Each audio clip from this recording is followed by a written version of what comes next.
Welcome to another video weekly market commentary, and today I'm joined with Doug Lockwood, special guest here today.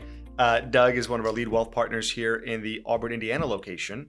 And Doug, I have you here today for a very interesting topic. You are very well aware of the inflationary environment we're in right now, and there's this notion that gold may or may not be that savior to portfolios for that inflationary hedge. And we've done some research on this. Before I talk about the research and kind of the data behind gold relative to stocks, give us a quick understanding of some of the concerns and things you're hearing about from clients, both in the inflationary environment and on how gold may actually be an addition to that portfolio. Sure. I think the biggest fear or the emotional outbreak right now is that if inflation is going up, how do I protect myself? How do I keep up with the inflation with some sort of hard asset? Sure. And most clients feel that the stock market is a gamble, so to speak. And they want to remove the gamble, move it into something they can feel and touch, even though they typically don't own it personally. But that's the fear. That's the anxiety right now. And we've had a lot of printing of money. And at the end of the day, that's their worry. Yeah. How do I escape falling backwards? Yeah.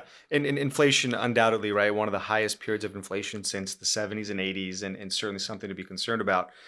So we took that kind of feedback from Doug and other advisors across the country.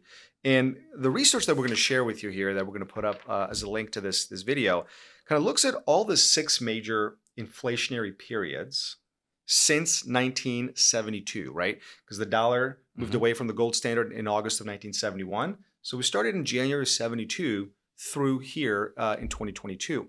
It's interesting you talk about 72 to today. Yeah. Because many of the websites that my clients are visiting, or at least are being advertised at this point in time, are showing that the 70s all the way through today, gold has outpaced the markets.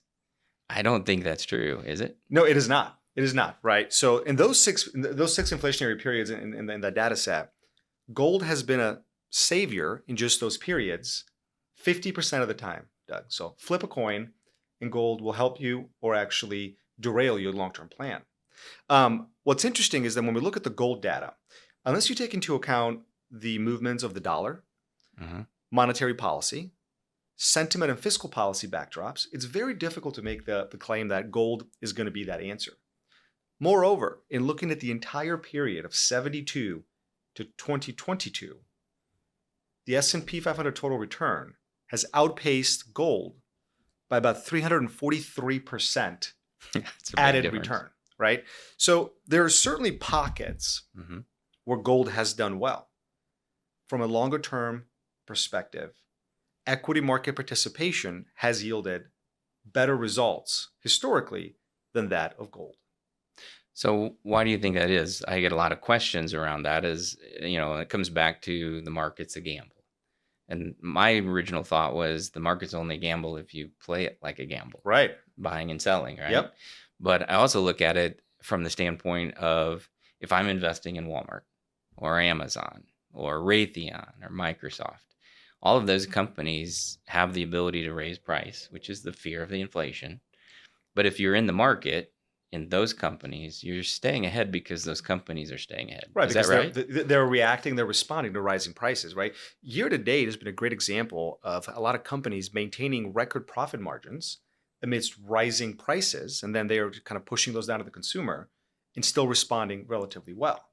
Gold, say this year as an example, has not outpaced the equity market, right? It's a non-yielding asset. It's faced with a stronger dollar. We have higher interest rates, and all that baked into the mix do not justify gold as that sole savior in that portfolio. So great point on that. So just to wrap that up real quick, equity market participation, right? When done carefully in a non-gamble kind of approach, right? Structurally, and in our case, third-party audited and verified structure, that tends to historically produce better results. And we want to urge caution in assuming gold is that ultimate savior in this case, because the reality is it's not accurate to make that statement from a historical analysis. So one other question, just in case we have just enough time. One of the things I remember most when I was in high school, I guess it dates myself a little bit, but it was the 82, 83, 84 period. The last few years of high school, a couple of guys got together, bought some gold. thought things were great. The problem was it seems like they were still buying gold when the market was starting to take off, and yet it still felt like it was a scary time. Mm-hmm. So what I envision most of the time is the clients may participate in some gold. The problem I run into and see often is they don't get back into the market, Right. and probably shouldn't have left the market to begin with. Right. Isn't it true businesses actually take off when you feel like things are still worse off? Absolutely. So I think what you hit the nail on the head there, Doug, is let's say you were to time it right and buy gold at the right time, where investors 99% of the time fail to actually do is sell it and get back in the market. Mm-hmm. And I think that eventual cycle just catches up with them and yields a probably negative outcome as opposed to a perceived short-term positive in the very near term. So, And just to be clear, is you did say 300+% return. 343% return since 1972 in our data here. And we're going to share this link with you and the research piece. Take a look at it. Please ask your advisors questions on that front. We're more than happy to send this to you and provide any more analysis and feedback as you request. So, Doug, thank you very much. Thanks, Edison. All right, take Appreciate care. it. Yep.